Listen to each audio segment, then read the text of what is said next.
right-handed from three. Hull comes soaring in again. Just uncanny knack. And cashes in. Is on the upper left wing. Just got inside, circles around, pure effort. It wasn't basketball in Game 3. It was robbery by daylight. The lead was held by the Indiana Fever. They were engaged in combat. The game was then torn from their grasp by a succession of whistles. The Las Vegas Aces are at the foul line all of a sudden. There is an elbow throwing Wilson. Furthermore, Aliyah Boston isn't even able to receive recognition for a reasonable challenge. Gamebridge fans witnessed it was seen on social media. The box score demonstrates this. The Fever outplayed the Aces. That victory was delivered to them. What's even more frustrating is that it obscured Lexie Hull. Aliyah Wilson sets a screen where she extends her leg out, but of course they call the foul on Lexie Hull for Aliyah Wilson's illegal screen. Then Aliyah Wilson and Alyssa Smith totally foul Michaela Timpson, but there is no call. Could have took a 1-point lead going into half. Now we're up by 3 and they call a foul that isn't a foul. So we don't get calls when we're getting hit, but the Aces get a call when nobody touches anybody. Let's not pretend that this was the first time Indiana had to play two teams at once. Even though Game 3 was awful, the refereeing has been biased in favor of Las Vegas like a crutch since the start of the series, which has thrown the competition's equilibrium utterly off. In Game 1, everyone witnessed it. At the free throw line, Vegas attempted to re-enter the game, but Indiana's physical play received a different response. Body up, the Fever would play strong defense, and somehow, the Aces would always end those possessions with free throws. The tone was set. Steph, why don't you think you were able to find any flow? And when that was the case, what are you trying to do to jumpstart things, maybe on the defense? Well, it's hard for us to find flow when there's a foul call every 10 seconds. I mean, it just really is. And when they're at the free throw line, we can't get up and down the floor. And that's a challenge. They were much more aggressive and physical defensively. We didn't counter that with our off-ball actions or with our back cuts. So they took us out of our comfort zone. I mean, offense is about rhythm, it's about timing, it's about spacing. We allowed them to do that, and they kept us from doing it. In the second game, Stephanie White had to call it out after the game because the whistles piled up every quarter, and what may have started off as minor annoyances turned into a persistent drag on Indiana's rhythm. It was more than just a pattern by Game 3. The Fever couldn't scale that wall. In the third quarter, Aliyah Boston attempted to contest a foul call on Jackie Young, setting off. Aliyah Wilson is 1 for 12 as a foul is called on Boston, and that will be number 2 on Aliyah Boston. You saw Indiana picking up full court pressure defensively, and if you're Aliyah Boston, that's the one spot on the floor you do not want to get a foul call. And Stephanie White is trying to challenge it and did not call the timeout in time. Gray in the corner connects. It was more than just the swing of the scoreboard. The message was that the Fever put in enough effort in their game to merit separation. Whistles and another Vegas bucket quickly overshadowed that labor. Inside Gamebridge, fans erupted, screaming and flailing their arms. 2-minute recap from last night. So Aliyah Wilson pushes Howard in the back. Howard pushes her in the back. It's a foul on Howard. Look at this. Aliyah Boston gets totally fouled by Alyssa Smith. Like, it's obvious, but no call. And then Aliyah Wilson gets the call for not half as much. And then Alyssa Smith gets the call for not even getting touched. Here's a replay just to prove it to you. Yep, didn't get touched. That's what gives it the appearance of an open favor rather than a mistake. Her shoulder could be thrown into Boston by a Wilson. Without any calls, defenders were thrown onto the court, and as long as you had a Vegas jersey, flailing arms instantly turned into defense. All correspondence from Indiana, however, was handled as though it were a crime scene. Offensive foul, practically a football check, and the Aces score. So now the Aces cut it to 2, and then Aliyah Wilson sets an illegal screen, and they tied things up. And then Lexie Hull gets called for a foul for doing nothing when they just had 2 illegal screens they didn't call. All right, so this is fair. Same thing happens on the other side, but they don't call a foul for Kelsey Mitchell. So Aliyah Boston gets called for this foul for getting her arm grabbed, but Stephanie White can't challenge. They won't let her. That's the second time this game they didn't let her have her challenge. And then Asia Wilson starts acting like a big baby. One Fever participant concluded that this game wouldn't only be about poor calls because Lexie Hull made sure of it, even though that may have demoralized a weaker group. How often do you witness a player who most likely shouldn't be playing almost completely alter the course of a playoff series? Because of this, Lexie Hull was the true star of Game 3. There was no need for her to be out there. She was listed as questionable going into Friday. Boston has the mismatch on Lloyd. Help comes. Kick out. Hull will fire. And hit from three. Last two positions inside from Indiana. Smith tied up by Hull, and a jump ball between Smith and Hull. She put together a box score that seemed to belong to a healthy star despite playing with obvious agony. 16 points, 10 rebounds, 2 blocks, 4 assists, and a steal.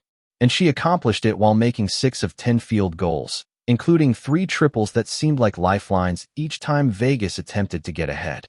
Those threes were even more On the left side of the floor, just a clear out, letting Jackie Young go to work. Jackie Young with 17 points. Boston to the corner. Hull, catch, fire, and hit. Correct call. Evans dishes. Ray whips a pass inside. What a denial from Lexie Hull. The Hull able to save the play. 12-point game, a little under 2.5 to go. Hull hits Indiana's first field goal of the quarter. Her face was occasionally seen on video twisted in anguish. She still chased rebounds that ought to have gone to taller aces and boxed out frontline players, too. She jumped onto the hardwood, struggled for boards, and finally managed to get herself together to make a shot. Every time the authorities attempted to deflate the Fever, it gave them a boost of vitality. By refusing to let back to Hull, wide open three is good. The floor that she wants, doesn't it? It does. Mitchell, connect. Here's Mitchell. Mitchell, one more. You bet. And that's the reason the whole evening feels so off.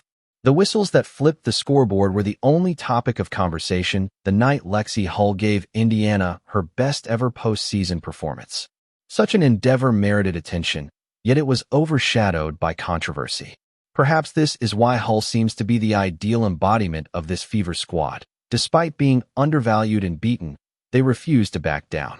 What does it say about Vegas that their biggest celebrity skip? And then here we go. She gets a foul call with a 3-point game for, I don't know why they called that foul, but it's the third quarter and they want them to win. So here we go. Ace is up by 3. They call another foul for Asia Wilson that isn't a foul. All right, so then they call another foul on the Fever that isn't a foul. And then to end the game after it's out of control because the Fever had a 6-point lead, but they kept calling fouls, another foul for Asia Wilson that's not a foul. Ball don't lie, Asia. You missed 11 shots in a row during this game. Vegas prevailed in spite of Wilson's difficulties. The thing that really irritates supporters is that, since everything else kept going their way, the Aces didn't need AA to play like herself. Jackie Young led them with 25 points, whether it was through whistles or teammates stepping up. He made clutch shots that changed the momentum every time the Fever attempted. 2 as well. Here's Hull. Working behind Boston. Boston was open. Great take, and Boston lays it in. Wilson was still able to have a physical impact on the game, just not in a way that was respected. Long arms were haphazardly thrown into Indiana players, undercuts on box outs, and elbows below that seldom ever got a whistle. And the Aces continued to gang.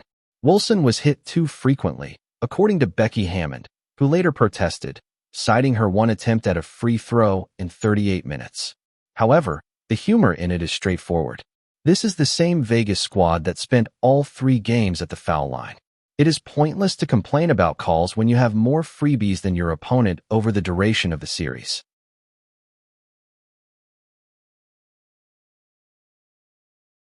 thought she got hit a lot tonight. To shoot one free throw in 38 minutes. I know they told me not to say anything, but I can't. In actuality, A.J. Wilson was bottled up by Indiana. Even though they performed as expected against the finest player in the league, whistles lessened the blow, and they lost. That is the reason why the Aces' victory seemed meaningless. Rather than their star demonstrating why she is the best, referees and teammates came. Sims, hoist, short. Look at Hull coming screaming in for the rebound. Boston trying to body Wilson, and does. Sims back to Boston, going back to work and dropping it in. An aggressive and effective Aliyah Boston. Becky Hammond has already begun to set the scene by griping about the Fever's aggressiveness and expressing worries that the referees could favor the home team this time. Consider the irony. Following 3 games in which Vegas received nearly all of the calls, the coach of the 2-time champs suddenly sounds as though she is waiting for the whistles to eventually blow. It demonstrates how at ease the Aces have grown in favor. Here's Boston, back to Hull. Sets herself up. Mitchell is free, laying it in. Been a while since Mitchell has gotten a shot attempt. Mitchell will get one here. And hit. The Fever's strategy is well known. Increase the tempo immediately. Make Wilson defend without saving her at the last second by getting Boston touches down low. Because Kelsey Mitchell's scoring stretch makes the difference between trading baskets and gaining leads, start her as soon as possible following her difficult third game. Furthermore, Hull's performance from the previous game cannot simply be an anomaly. This first half, Young attacking and denied. Timpson on the block.